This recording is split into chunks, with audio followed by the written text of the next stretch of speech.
Replacement లేని artist. అవును, so భర్తీ చేయలేము ఆయన. లేదు, అది ఇప్పుడప్పుడే సాధ్యపడదు. ఇంకొక ఆర్టిస్ట్ ఎవరైనా పోల్చుకోవడానికి కూడా అవకాశం లేని ఆర్టిస్ట్ ఆయన. అయితే ఇక్కడ మనకి ఎస్వి రంగారావు గారు, కైకాల సత్యనారాయణ గారు, ఇంకా ఒక నూతన్ ప్రసాద్ గారు, గుమ్మడి గారు, వాళ్ళందరూ కూడా ఎవరికి వారే, ఇంకొకరితో పోల్చుకోవడానికి లేదు. అయితే కోట గారిలో ఒక ఎస్వి రంగారావు గారిని చూసాం, ఒక గుమ్మడి గారిని చూసాం, ఒక కైకాల సత్యనారాయణ గారిని చూసాం. గ్రేట్ కదా అది, నిజంగా గ్రేట్. ఎందుకంటే వాళ్ళందరినీ ఫుల్ఫిల్ చేసిన ఆర్టిస్ట్ ఆయన, చాలా గొప్ప ఆర్టిస్టు.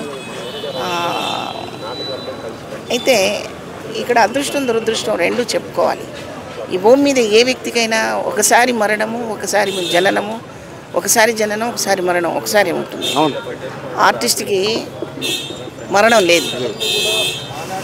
ఆయన భౌతికంగా వెళ్ళిపోయారు, కానీ ఆయన చేసిన అద్భుతమైన పాత్రలు మనతోనే ఉన్నాయి, మనలోనే ఉన్నాయి. ప్రేక్షకుల ఆదరణ మా అందరికీ ఎప్పుడు ఉంటుంది. సో కోట శ్రీనివాస్ గారి ఆత్మకు శాంతి చేకూరాలి.